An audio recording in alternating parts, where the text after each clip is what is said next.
Thank you for bearing with the, I guess some of the inconvenience at rush hour to come. My name is Jeff Gallo, for those who don't know, and I'm a partner with Brendan Fender, CPA here in town. We are here for a really cool conversation. Of course, you can see that Valencia College students are filming this, so we're going to have this replicated in both a LinkedIn format that'll be 2 minutes long, and then of course we'll have the whole thing in tape. So I just want to let you know that this will be available to everybody as a good memorial of this event. So let me just share with you, for those of you who do not know, CEO Leadership Forum was started. It actually had its genesis back in Houston, Texas, when I lived there back in 2009. When I moved back here to Florida in 2015, we started it up, and essentially it's a gathering place for smart people, business owners to gather together, share concepts, information, the latest things. At the end of the day, we want to connect you to each other and to students at Valencia College. Why Valencia College? And I'd like my two friends from Valencia College to stand up. Paul Wilder, who is a dean of most things in that college. I can't even say them all. Okay, and Marie Vasquez Brooks is in the healthcare area. But he is not here right now because he had a family gathering. But long and short is, Valencia students are a mechanism for you to establish a contact with. Ultimately, we have some students, they're not here today, but they will be at future events. And the idea here is to connect you with a number of them. We've raised about $100,000 over the last 4.5, 5 years to support students of the college, especially those that move from the AA and AS degree to the baccalaureate program. There are 5 baccalaureate programs today. The business degree is one of them. Software development is one of them. I was actually involved with those things getting passed by the Board of Education. But anyway, really cool. But Valencia College has been a great partner with us. We've been with them. We're real advocates. One of the big things that I found so interesting is that you can get a 4-year degree at Valencia College for a total of $12,000 for 4 years. I mean, so most of I think the average age of a student there is 74,000 students, is roughly 29 years old. So you have a lot of folks and 60% of the student body is part-time students. So you have these people that are working, that they're looking for a change, and this is, again, a connection. So the whole idea of business succession and culture is actually it's like an undercurrent of what we're talking about here. There's a lot of companies are looking to create a succession plan, but one of the most important things, yes, you've got to have a leadership team, but you've got to have the people that are coming in that espouse the culture that you're wanting to build. So anyway, our mission is basically to get you connected, all right? There are a number of us. Here are all the different players. We have a number of them here today. John Mallion, our event host, is certainly one of them from Aquavest Financial. And I think we had copied that already. Anything that I might say, don't hold it against me. Okay, so what you're going to hear today are the opinions of speakers. This is not representative of what any institution, either our individual firms, Valencia College thinks. This is their commentary, and we want you to enjoy the fruits of this when you take it home with you. All right? My good friend John Mallion is the president and founder of Aquavest Financial Group, and actually I met John, I want to say 2017, and we've become good friends ever since. And he's involved in both the buy side, sell side. He actually is an entrepreneur, which is what I like about it. You know, it's not just M&A, it's an appreciation for business, and I can think of no better person to moderate this panel than John. And I'd like you to welcome John Mallion from Aquavest Financial. He will introduce our panel of speakers today. John.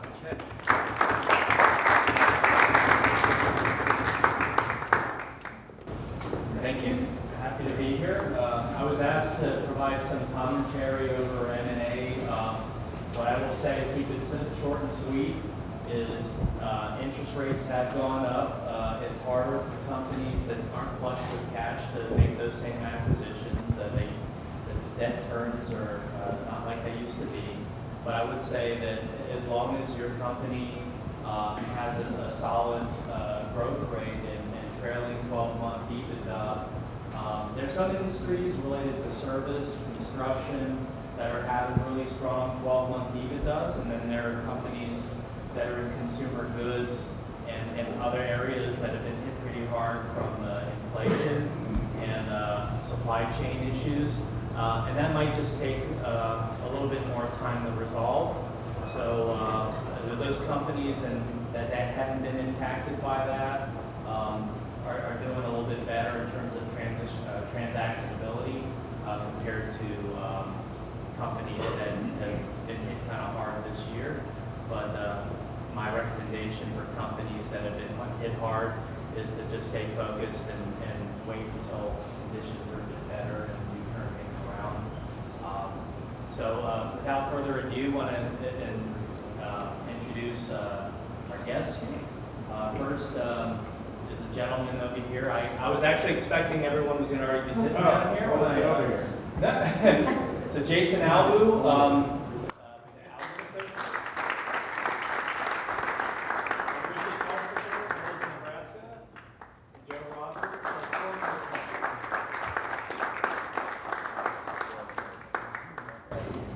and to start, want to go one by one, and Jason, I want to start with you. Tell me about your company and your history in a couple minutes, and also tell me when did your transfer occur? Okay, sure. So thanks for having me here. Appreciate the opportunity to speak at this event tonight. So our company, Albu Associates, we're general contractors, construction managers. We work throughout the state of Florida. We build a lot of retail, office, some churches, schools, some light industrial. Some of our clients would be Target, CVS, Chase Bank, Wells Fargo, BB&T, companies like that is what we've done work with Orange County Public Schools. So our company was founded actually back in '94 by my father, George Albu. So my father was an immigrant from Brazil to the United States, and so it's kind of one of those American dream type stories where you come to the States and try to look for a better life, and my father, I think, he did found a great career in construction. So when about '94 he started the company, it was just him. It was one of those where he worked out of the guest bedroom in the upstairs and started doing some consulting, a little bit of general contracting, very small amount of work. And then about 2001, he realized that he actually started to gain a little momentum and figured he needed to bring on some help. So what does he do? He called my brother and I. Now my brother and I were told to go to college and study anything but construction, because construction is too hard to do. You don't want to get into construction. So my brother and I worked for Sprint. Andrew's working for my brother NASA, and he says, "Can you come help with construction?" We're like, "Sure, I guess. I don't know." So we actually got together 2001 and started working with him, and it started to do pretty well. The company continued to grow, and then my father approached 65 and decided that I think I'm done. 40 plus years in the industry. I'm pretty burnt out. I did okay. I think I can retire. So what do I do with the company? And he offered to sell it to my brother and I. And so we took him up on that offer back in 2000, and it was 11 technically, and then 12 is when, January 2012 was when everything went through, and Andrew and I became owners of the company. And so from 2012 to today, we've been running the company and growing it. We're about, we do anywhere between 25 to 35 million in revenues and have about 30 employees at the company today. So I think the company's doing okay. Construction is a great market to be in, but it was definitely an interesting time to go from being in non-construction to construction, then not an owner to an owner. So it was an adventure. Thank you. Mhm. Bridget. Very good. Thank you, John, for having me here today. I appreciate it very much. My name is Bridget Pulsifer. I am a second-generation Orlando native, and I'm a third-generation owning and operating my family's business. The corporate name, for anybody who's been here a long time, is Central Florida Lumber. And it got the name Mills, Nebraska through a marketing campaign, we think in the 40s. And the marketing campaign asked, what is the best known address in town? And at the time, Mill Street ended at Nebraska. It didn't go forward north to Winter Park, so the answer was Mills and Nebraska. And the name stuck. So we celebrate 90 years next year, and the name is still with us, and we're still going. And the best part of that is my father is still with us, and he will turn 90 next month. So super cool. And when did you transfer? Transfer. My first transfer was in '98. I received part of the company. It's all been gifted. I wasn't paid a whole lot, so it was kind of slave labor. And so I got a portion of it in '98. I got another portion in 2000, which made me 51% owner. And then in 2011, he transferred the rest of it. We did it then because coming out of '08, one of my biggest clients went bankrupt, and I learned all about clawbacks and bankruptcy trustees. It was a great lesson for me.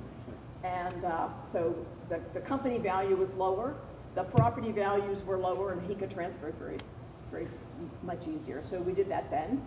The company in its 90 years has gone through a lot of morphing. We were founded by aggregate and concrete block manufacturers, 5 directors from that company, and they hired a manager and brought on his wife. So there were 7 stockholders. And they started in lumber.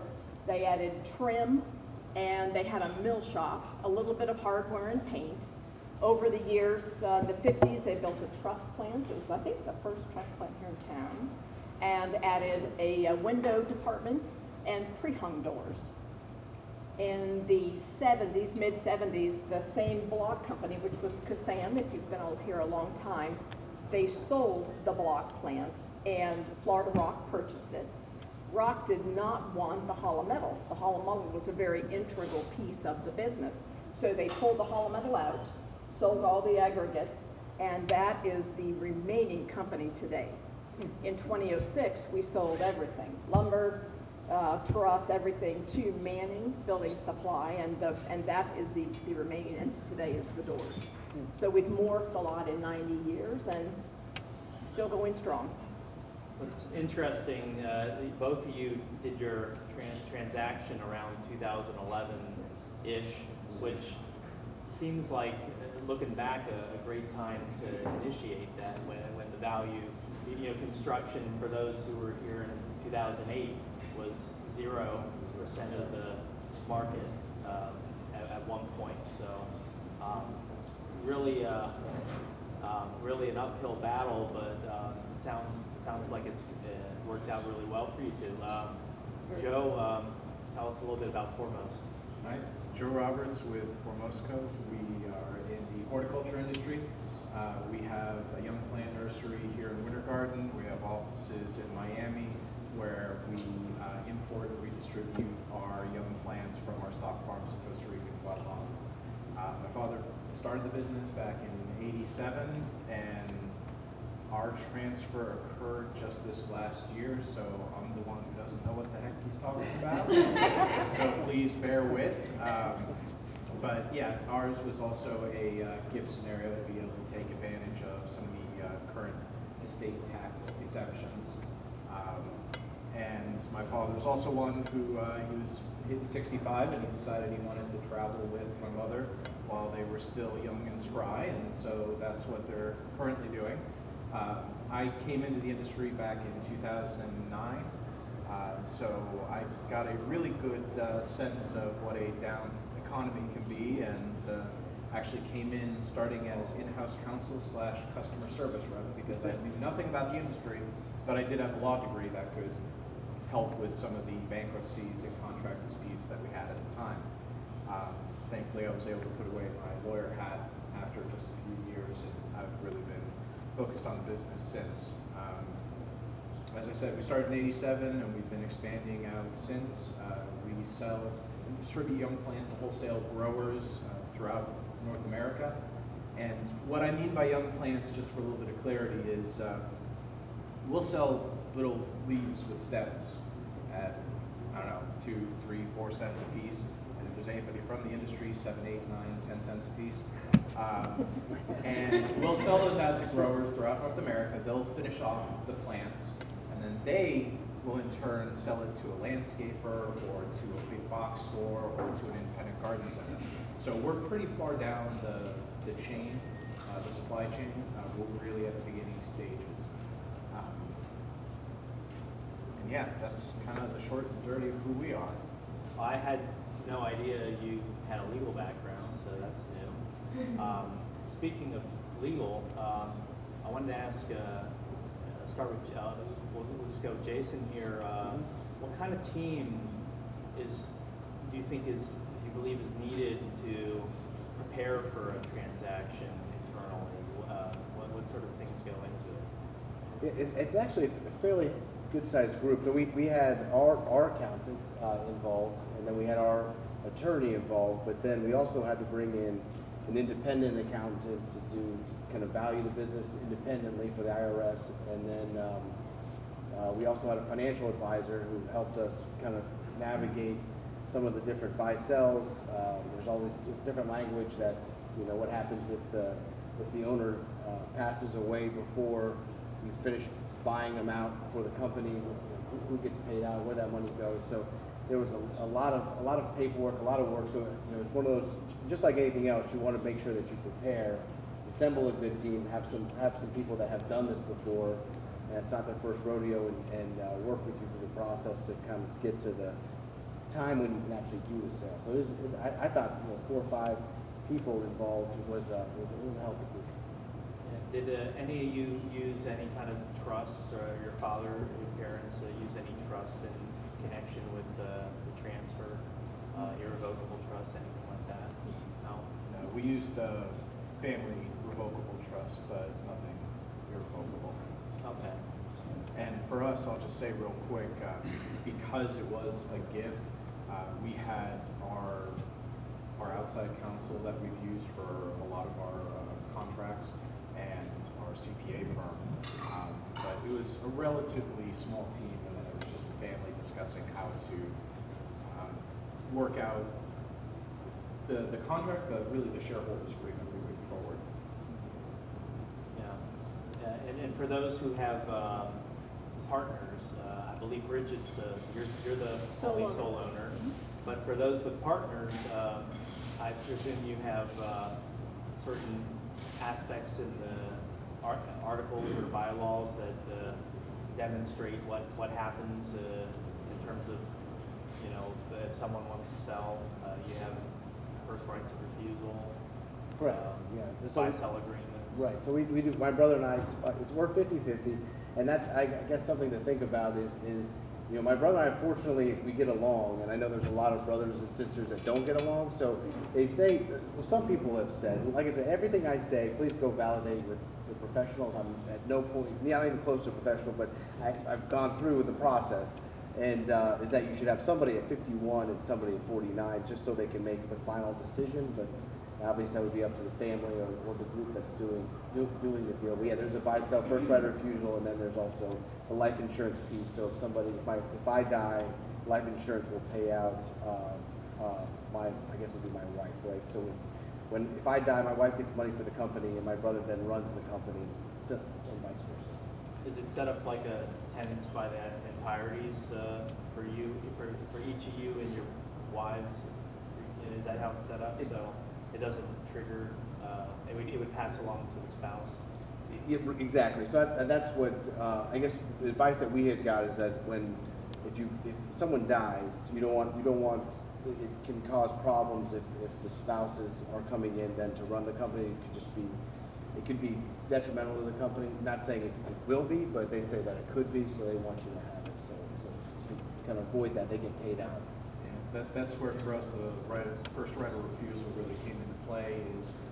It's the current shareholders, excluding spouses, will have the first right. And in addition, what we did with the shareholders agreement is establish the equation for valuing the company, whether it's determining multiple of EBITDA or if it's an EBITDA over a couple of years, averaging over a couple of years. I'm really trying to determine for the purposes of a sale within that group, within that family dynamic, we thought it was critically important to determine a valuation method that we all agree with in advance, so it doesn't become that infighting later on, especially, you know, heaven forbid that one of those transitions is going to occur through either a breakout year or an absolutely awful year, some kind of extreme. You want to be able to avoid that kind of infighting. Yeah. Do you guys have any specific opinions over shareholders being involved in the business versus, you know, let's say mom and dad wanting to be equitable and fair and wanting to give it to every kid, whether or not they're involved in the business? Do you have anyone have strong opinions over that? I certainly did. I will share something with you.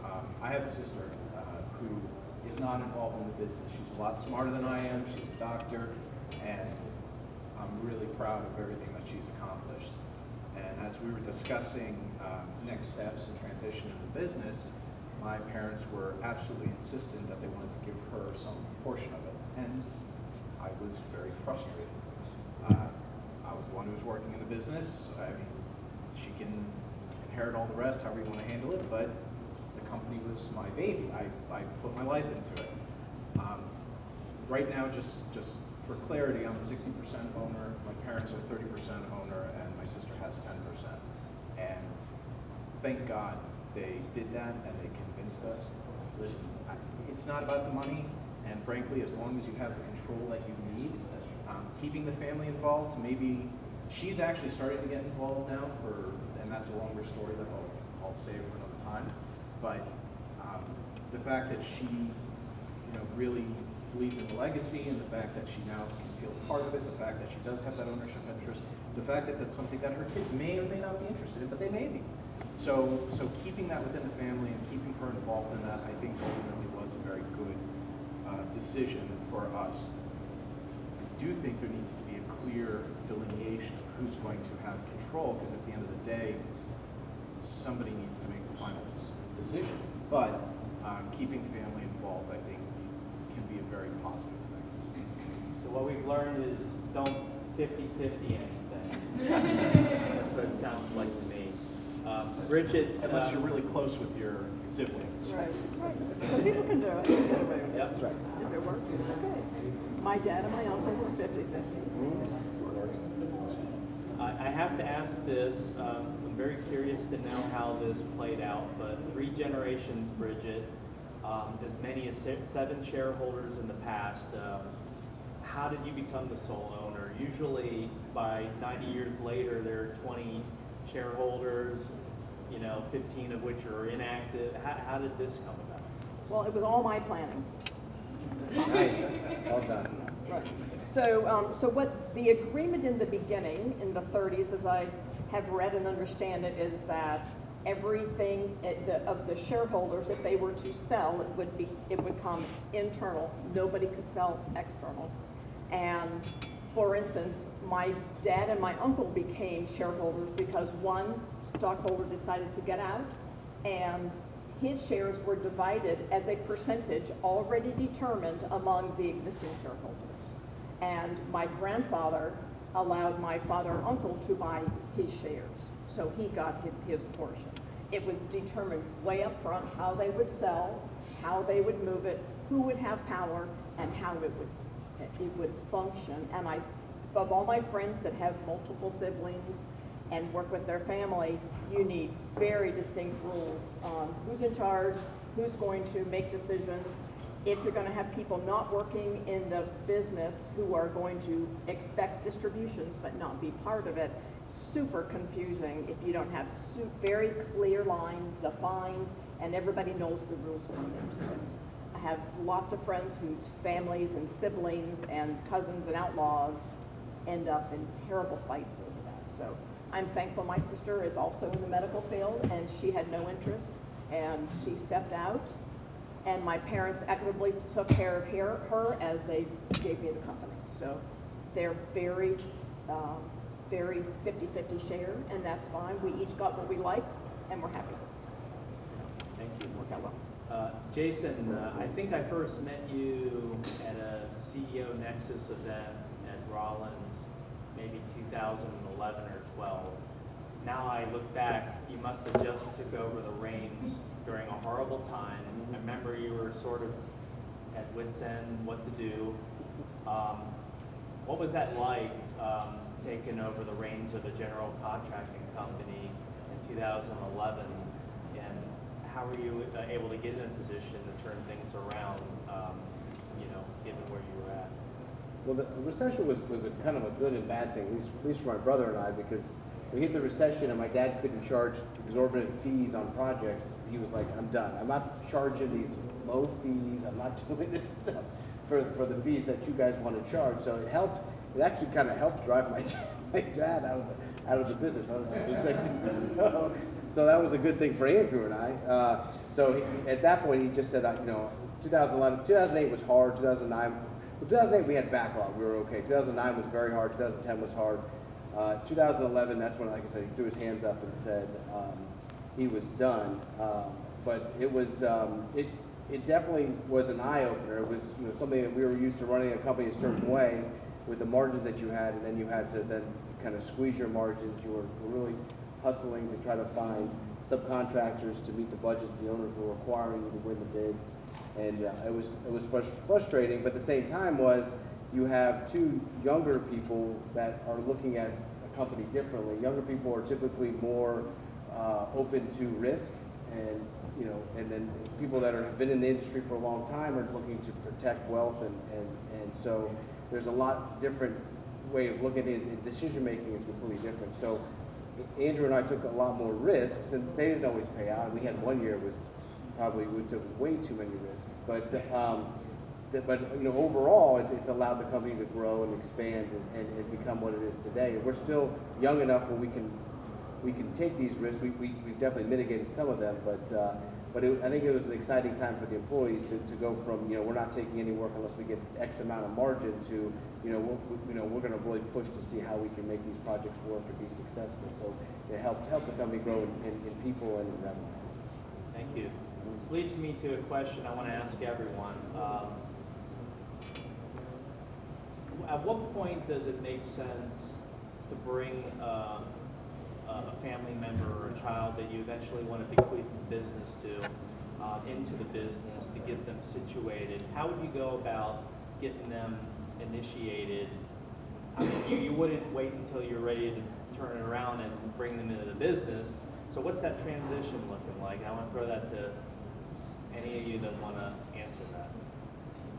I don't think it's your call. I didn't want to get into the business. I wanted to go off and do God knows what, and it took a lot of soul searching for me, and it took until I was almost 30 before I decided to get in and really decide what I wanted to do. And my parents were great. They encouraged me to go out and find something else.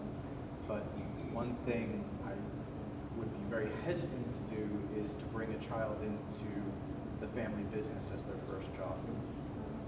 Cut your teeth somewhere else. I agree with that. I grew up hearing two messages: I could do anything I wanted. My husband would run the business, so I kind of heard both. I always wanted to be a botanist. I was an ag major. I studied horticulture and floriculture. Still trying to hire you. That's why I love your place. And I got out and I realized it was a hobby and it was fun, but it wasn't a career.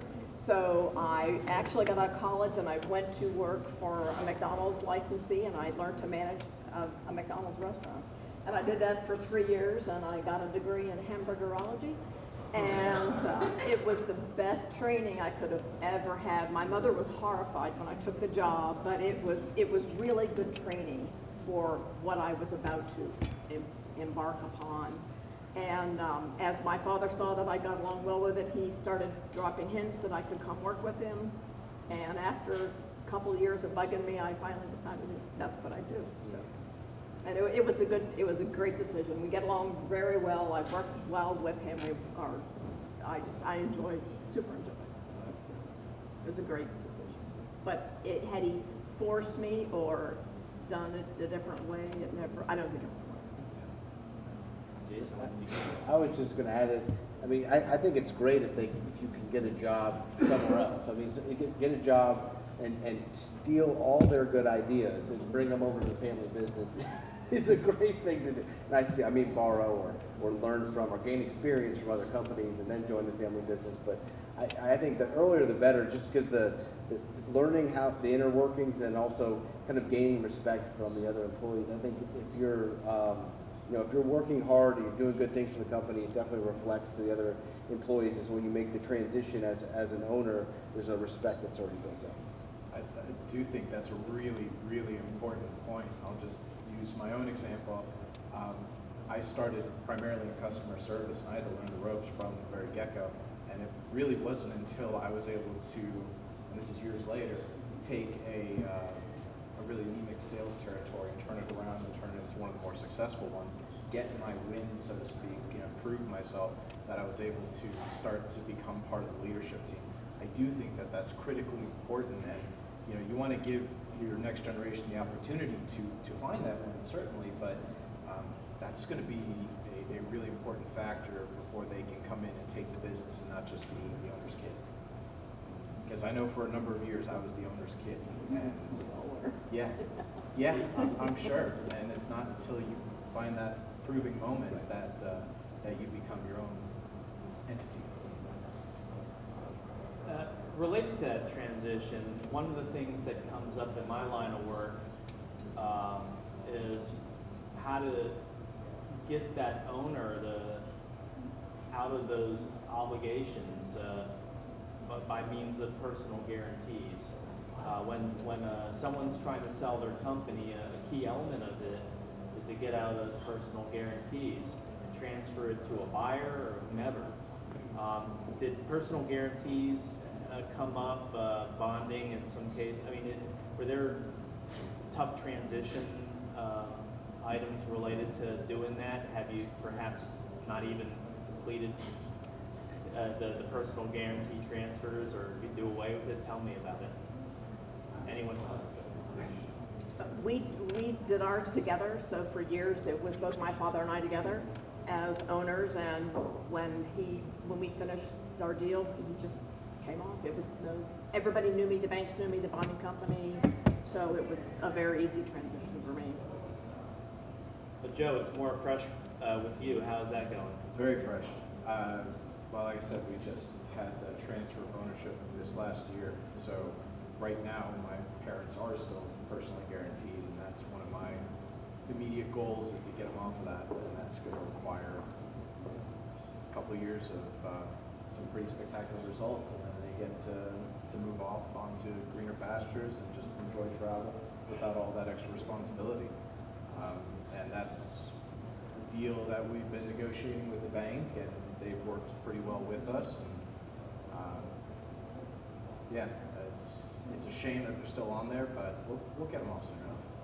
Is it pretty adversarial in discussions, or they No. just say, this is how we go about it, this is our algorithm, this is our method, and you know how they go about that? However much you can negotiate with banks, at the end of the day, they have their policies, and they'll go back to their underwriters or whomever in the back office, and they'll tell you this is what it is. So they were able to work with us some, but I get it too.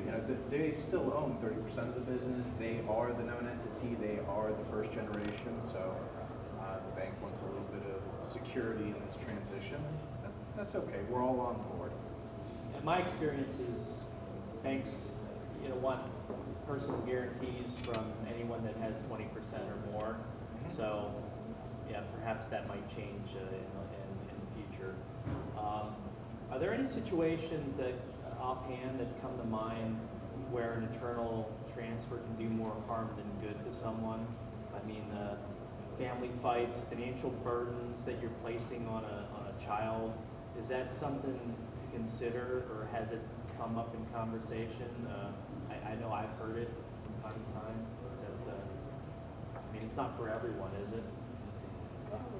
I was going to say is that I think if you're looking to lessen the risk of of the owner that's selling, the easiest way is to sell it to a private equity or to a competitor or somebody that knows your business, that can come in and write you a check and set the owner free. But if the owner is willing to, to manage that risk of knowing that, if you're like my brother and I paying off my father over multiple years, he's really hoping that we keep that business afloat. Because if you don't, I mean, there's no money to get paid out. So there's that risk. So I think there would be something to think about as an owner, is if you want to guarantee that money's in your pocket, or you want to kind of keep your fingers crossed and hope that your kids can do it. The other thing too is, becoming a new owner, well, I have to personally guarantee the bank. My wife's along for the ride, she's not involved in the business, and this very directly affects her. So those are some of the tougher conversations that you absolutely need to keep your entire family in mind and your significant other in mind. For me, being in the business for the last decade plus, it was part of my understanding that this would eventually be the transition. But for any significant other, if you're going to be personally guaranteeing with the bank, and yes, there are ways to protect your assets, but that threat becomes very real for them, and they don't necessarily feel they have the control to manage it. So I would highly recommend, if you're going to start having that conversation about transition, if you have a significant other, bring them in at least to some degree early, so that you're not throwing some surprises out there. I'll say personally, when the conversation comes up where, we have to sign docs, my wife often gets brought in to sign docs, and sometimes I'm putting docs in front of her, and she has no idea what she's signing. And she's at the point where she just believes and trusts what we're doing. But I think it's important to, explain what you're getting into. I mean, there's reward for sure, especially if you work hard and make good decisions, but there's risk. And any business can turn sideways, and it does for a lot of people. A lot of siblings that take, or children that take over businesses don't succeed, which is why in Bridget's case, making it through multi-generations, I have to ask, what's your secret to being, they say that the third generation is usually the one that loses all the family wealth. She's nodding. So what do you do to, what caused you to go against the rule there? I go against everything. No, it was enough being proud of my family and what they developed and what they built in the heritage and in the community, that I was not going to fail no matter what. As a third generation, as a woman in a man's business, as anything that's hard in life, you just find a way not to fail, and that's what I did. But that's how everybody should operate. But I did. If Jeff, I don't know how much time we have. We didn't get about 10 minutes. Okay, I want to get into valuation and taxation. Those are the mechanisms that go along with this. In Bridget and Jason's cases, they caught timing-wise an opportunity to get in with a lower valuation.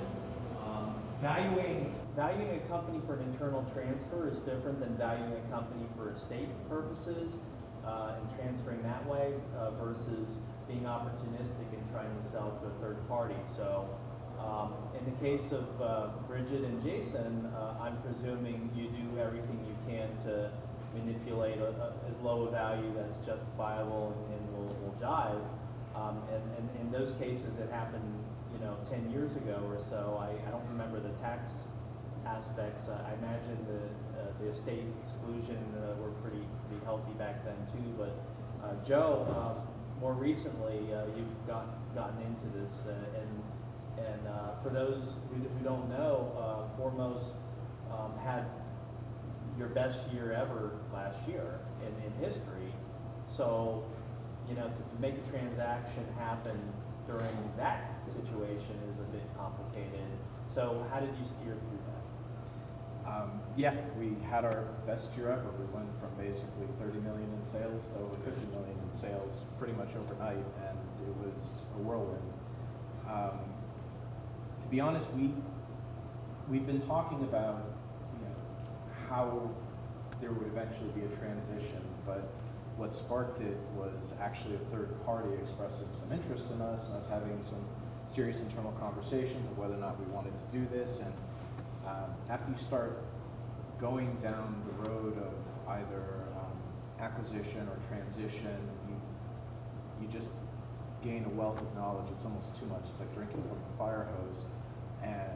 But you're down that road and you're trying to figure out what to do. And one of the things that came up was the current political situation back in 2020, 2021 was all over the place. And there were some very favorable estate tax exemptions that we wanted to take advantage of. So even though we had a very successful year, we wanted to go ahead and make the transition while we still could and take advantage of the estate tax exemptions while we still could. So it was a bit of a struggle. But what's interesting is the company, the third party that was interested in possibly acquiring us, did a really spectacular job of figuring out how to undervalue us using long averages of small multiples of EBITDA. And oddly enough, we obviously didn't work with them, but we got to use some of their tactics to figure out how to legally, of course, and with our CPAs, undervalue the company as much as possible so that we didn't have to worry about exceeding the exemptions. So I'm yeah, this is where our CPAs were a heck of a lot smarter than us, and full disclaimer, everything's above board for those who have the cameras going. And if anybody wants to have a conversation on the side later on, let me know. It really is just a matter of figuring out a different style of valuation. You know, in this case, we wanted to minimize the value as much as possible for the transition. And I will just share that while it was a gift, what we were also able to do was refinance the business. We had a great year that also allowed my my parents to take distributions, so that even though they were gifting us, they were able to take away a significant amount of money that didn't hurt the company because we were having such a good year, and be able to properly retire in the process. So it's not that they were giving up something for nothing. Okay.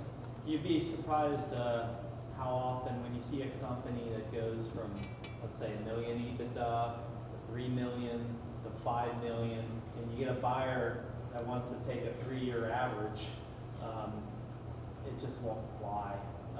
You got to focus, on the trend. You got to focus on the pipeline, the future. But there are people that will value companies based on all sorts of different methodologies, and there's a lot of wiggle room on how you go about doing that. Some companies will focus on the asset approach. They'll look at the balance sheet and they'll base it on certain situations, like a founder that needs to take $1 million salary and it's not making money in value. I mean, there's all sorts of things I've seen. Either way, however you do it, just have your CPA on board with whatever you plan on doing, and you should be fine. Now, all three of you being successful business owners, businesses doing well, doing great. At some point, there's a transition in the future. How do you, and all three, please answer or try to, how do you go about whether it should be a sale to some third party versus, let's say you have a family member, in Bridget's case, you want to keep it in the family, or you want to pass it in Jason's kids to one of your daughters. How do you make that decision on, how do you go about this process? Do you want to test the market first and go from there? How would you go about that, hypothetically? Well, So my kids are 15, 12, 10, and 7. So I have a little time to pay for colleges, races, so I have to keep working for a little bit. But you know, after so many years of working, I'll have to look at you know, what the interest is of the children. That would be, you know, of concern. I have 4, my brother has 2. So we'll have to figure out how that looks. But also, I think, you know, what's a nice angle is doing an ESOP to sell to your employees. I think that's a nice option, and the benefits of, you know, the tax benefits and different things that you can do with an ESOP for a payout. I'm also not sure who's going to be interested in construction, but I think doing something similar to what my father did with our kids would be of interest, and then an ESOP would be the secondary one as well. So you wouldn't want to test the market and just see what could be? Well, the construction companies aren't worth anything. General contractors, construction managers, you know, we have to hunt it, kill it, eat it, the whole thing, and then we don't have the you know, we don't have 5, 10, 15-year agreements for income to come in. So it's, you know, it's just, they kind of just the values, the multiples that a GC can get is just not that great. Bridget, how would you go about this decision? Well, I don't have any children, so I have a hit by the bus plan. So if I get hit by a bus, I have everything set up so that the company can run, everybody who's there will still have a job. I have all the management in place, best I can. And then I have a backup plan to that, so I have 2 hit by the bus plans. I have a lot of competitors who have talked to me. I have a lot of vendors who have offered to help me sell the company. If it's my choice, I keep it within a family group or an ESOP group or a management group or something. So the next 13 years is my out plan, and we'll have to wait and see. But that's, I don't know what it's going to be, but if I can keep it at least family oriented and community oriented, that would be my first choice. And hopefully that works out. Since the company did just transition to me, I'm going to go ahead and twist your question a little bit and speak to any of those who are looking to be that next generation, at least owner-operator. And if you're going to own a bunch of businesses, that's a different story. But if you're going to be an owner-operator, I highly recommend put that off for a couple of years. Burn the bridge behind you and go full steam ahead with what you're doing now, because you need to be fully committed.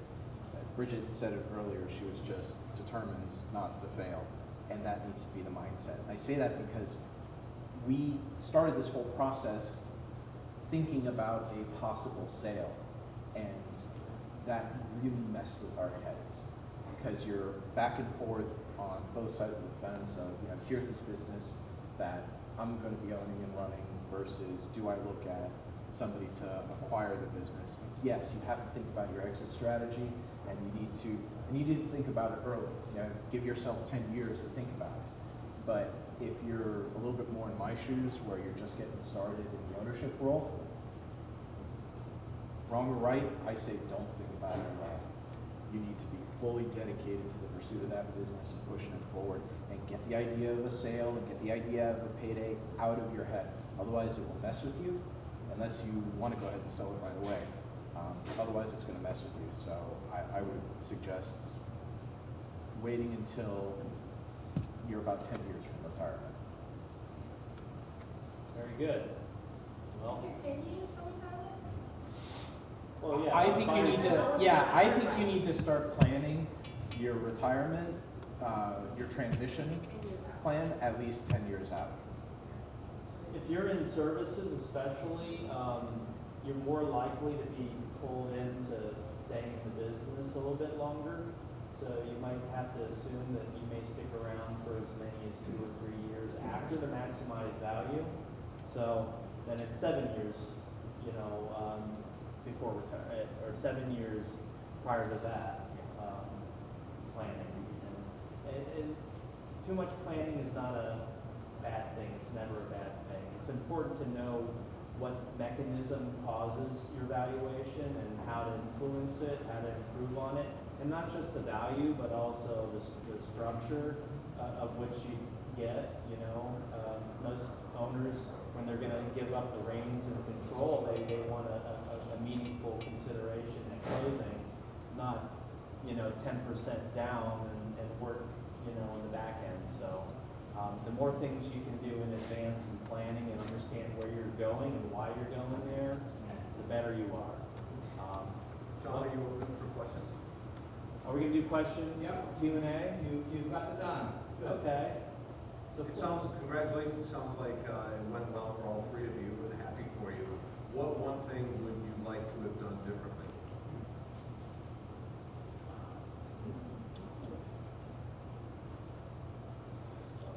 Take more risks.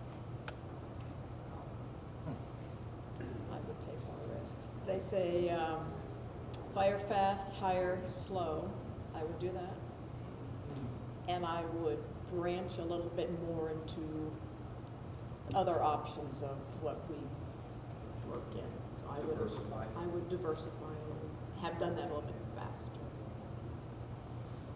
I mean, the only thing I can think of is it would have been good if I actually studied construction and then got a construction job. Before I went to work in construction. It actually doesn't matter. A scientist, you don't. I think that would have benefited me. I think the way the deal went down was pretty well done. Probably argue with my parents a little bit less about the breakdown. They were always trying to do the right thing by both me and my sister, and there was no reason to have an argument in the first place. It worked out just fine in the end, but that created some tension in the family that didn't need to be there. And that one was definitely on me. Wow. Thank you. Question? That's a great point, Joe. There could be a whole course on that family conflict issue, for sure. And I might tap you for that. Okay? I appreciate that. I will tell you all the screw-ups that I've had in my time. And I'm going to look at my Valencia colleagues here, because one of the big things in the business courses that are not addressed are management and family conflict. When you're going to work for most of the employers in this country are small and mid-sized businesses, right? And a lot of them are closely held family businesses. And you don't know how to interact in that environment, that's a tough situation, right? So that's why I think it's very, very interesting. And Bridget, again, having met your mom and dad and knowing you, it's interesting because it was in the family for so long. And I'm going to guess, I'm going to ask you to confirm, you got to a point where you were in the culture, you were in the flow, you understood, and you really didn't necessarily question things that didn't be questioned, Yes, right? true. That's where there's a big maturity factor. I myself questioned everything, Yes. and so you tend to have this, but when you're in it long enough. and You accept it and you roll with it. Bingo, yeah, got it, Probably accept it too easily. got it. Yes, sir. I have two questions. First, I'll tell you guys, very interesting. The first question is about valuation. So there's obviously different ways to value a company. How was the process for you guys? Was it like you guys spent how long do you spend valuing the company? Was it like a number that you thought at first and then it changed completely? How much were the previous owners kind of like? Was there contention between you and the previous generation when it comes to the valuation part of it? And the second part, the more personal side, I heard, somebody told me to say that being selfless and selfish is two sides of the same coin. And the second generation, how was your mind thought about doing right by your parents, but at the same time doing right by your future and your generations coming afterwards? How do you deal with those two? Could be at times opposing, like, hey, I really want to take care of them versus, and if I do this, I'm kind of screwing myself over too. How do you deal with that thought? Well, I can start with on the valuation piece. There wasn't a lot of give and take there. It was kind of the financial advisor kind of said this is a value, and then the accountant came and certified it back. So there was a value that was established for what it was, and we were in agreement of the value. And then as it comes to, you know, you're taking it for yourself or your parents, I think we were just fortunate that, you know, we had a father that was very selfless, and my brother and I were it worked out. I don't think it probably happens in all these situations, but there was not a lot of fighting for monetary things, which I think is probably a rarity within a lot of the deals that go on. So I think we were fortunate that we didn't have any infighting or blaming or finger pointing or, you know, you're screwing me type conversation. So we got lucky. I'm the same. So the valuation, we did it in a time when we knew that it would be lower. So that was, I think, the same thing we did. We had a super good tax attorney. We had a really good real estate appraiser that helped us work on that. So that's important to have a good team around you. My father and I get along so well. We can read each other's minds almost. So I don't argue. We never argue about anything. I may not have ever agreed, and probably I went and didn't disagree enough. But there was a point where I learned to break out from his cover. I probably didn't do it fast enough, but you take the respect of your elders, and my grandfather was still alive at the time too, so you respect what they've built, how they've done it, and then when you see a path, you break out and do it your way. And some things I still do his way, and some things I do my way. I think there's a big difference between whether your parents or the seller needs to sell it to sustain a lifestyle or to retire, or if it's a gifting mechanism. You know, if we're talking a $30 million sale, it might be a game of how to get that value as low as possible and maximize the gift exclusion and do all that. But in many cases, a company may be worth $1 million, and dad and mom are in their 70s and they need that extra money to do something. So in that case, you know, it's not so much, maybe some of it's gifted in conjunction with some sort of term loan, you know. So it just depends, you know. But if someone's gifting, the goal is almost always to get the value as low as possible and to maximize, you know, what you can get away with transferring a generation without tax consequence. And otherwise, it might be get the number as high as possible so parents can go off in the sunset. And I was super lucky. My parents taught me how to manage money at a very young age and set us up very well so that I can still work with them and take care of them financially if I need to do something. And we're still all very close and work together. So it's a very good relationship for me. I'm very lucky. Is there a question? Yeah, thank you so much. Incredible information. It sounds like you've been very open and really interested in giving us incredible value in terms of what you're saying. So thank you for opening up and providing a lot of that stuff. As a family person that is family centric, you know, I appreciate the fact that the transfer from the family, I'm thinking that there was a more thought behind, we don't want to just give this up. And it sounds like, because you guys are saying it yourselves, for the next transfer, I kind of want to keep it in the family.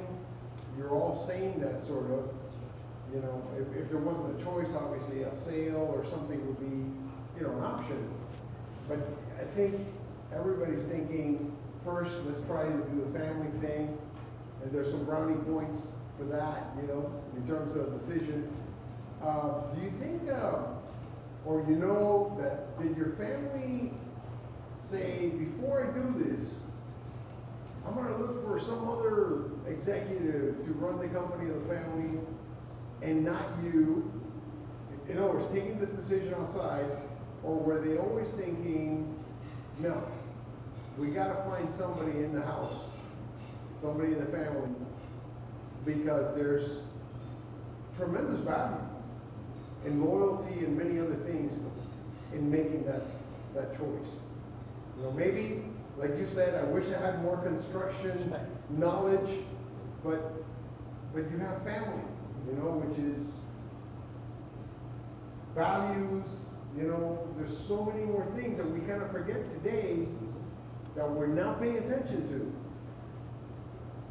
Was that really weighed that way? It sounds like it, and I'm so excited to hear about that we're not thinking, you know, I kind of like what I'm hearing here.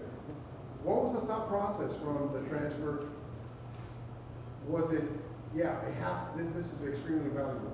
Did I kind of explain myself, sort of? I mean, I kind of understand. I mean, I think it was one of those legacies. So the company's Albu and Associates. So the last name is Albu. So I think my father was excited to create kind of a legacy brand there where it was passed down from generation to generation. And so that was exciting to him. And the fact that my brother and I weren't completely inept and we could actually do something was a benefit to him. So he brought us in and put us into place to do that. Now, I think what was really smart of him is also he surrounded us with really good team. You know? So we brought in, you know, gentlemen that had much more experience. So we had 10 years in the industry, which is a decent amount, but we were surrounded by people that had 20, 30 years that were very smart people, and that really helped as kind of a catalyst to boost us to success. Where I don't think it would have been a lot harder if it was Andrew and I trying to pull everybody with us, as opposed to those guys were helping carrying a lot of that burden. It's funny you make comments about the name and the family and the legacy, because our starting point was the exact opposite of that. My father started the business as an opportunity to make some money. We don't come from the horticulture background. We weren't passionate about plants. You became passionate about plants. That's not where you started. And he, in fact, named the company Formosco and made sure not to call it Robert's family business, whatever the case may be, because for him it wasn't about legacy, a legacy business. It was about taking care of the family to the best of his ability, but in my parents' mindset, taking care of the family very much meant for my sister and I to do what we wanted to do. We never once were pushed into, or there were never subtle suggestions to go into the family business. It was truly, what do you guys want to do? And it came around full circle, ultimately for both of us, which is really surprising in its own right, but that wasn't the plan. It was, I mean, I hate to call it so cold, but it was a means to an end. And he loved the business, and I fall in love with the business. But that happened without any particular desire for legacy. And I will say that the same goes for me. I love the business, and if my daughter grows up and she decides that she's interested, that's fantastic. But I'm not going to push her into it. If she decides she wants to work on weekends in the nursery, that's great, but I have no intention of trying to navigate her to pursue that. And she may very well come back around, but if she doesn't, that's okay too, because I still feel like then you are taking care of the family. And just real quick to the other part of your question, before I did come on board, because I came on a little bit later, like I said, I was almost 30 when I came on board, my parents were looking at ESOP options, and that was looking to be their go-to, because they really did want to give the company back to the managers and the team who are involved. We have a lot of folks who've been with us for over 20, 25 years. The challenge there at the time, and I'm no expert on this, but was that it was going to financially burden the company a little bit more than it could handle at the time. It does take a certain amount of cash to get that going, and the company wasn't in a place back in the early 2000s to be able to manage that. I agree with the passion. You have to have the passion to want to work within a family environment and culture, and I have found it awesome. It's been a privilege to work with my family. The thing that I'm trying to teach my employees, since I don't have my own family, they are my family. I have 60 employees, and we try to teach them how to manage their own finances. So the last 5 years, I've been working on how do I plan and how do I get out and how can I pass for them. So we teach them about managing their personal balance sheet, managing their credit score, so that they can understand the business better and their own finances. We're starting to teach everyone how to read a balance sheet and income statements so that we're transparent about the company, but they can also understand it and be more of our culture to grow it and make it more profitable. So we're doing that, and we're trying to get out of being stodgy construction and teach a little bit more computerization and digitization and modern techniques. So that's hopefully my future is. You definitely have to want to work with your family, and that's got to be a tough decision. I feel like I've been saying these negative things. I love my parents and my sister. We are extremely close, but I also don't want to sugarcoat it, man. I mean, it was hard. It was hard for a number of years. We are very similar in a lot of ways, and we came, not really close to blows, but close to blows. You're in each other's face. You both have very strong opinions, and that's going to occur for a lot of family businesses. And one, you got to be okay with that. And then two, you got to make sure that you can put that aside and realize that you all love each other, and you're going to have Thanksgiving dinner together or holiday dinners together, and you're still really close. And I guess that's part of my goal in this is, I wish we could say it's some kind of crazy legacy that we all knew that this was the road we were going to go down. No, not even close. But man, it has been absolutely excellent. When you ask the question, sir, what was the one thing you're going to change? That's one of the hardest things for me to think about, because where I am today, I couldn't be here without the family, without the business. It's been an absolutely crazy roller coaster ride that I wouldn't change for the world. And you got to be prepared for it too, because it's not going to be easy. You have to be adaptable. Absolutely. Next one. We're up. All right, well, thanks.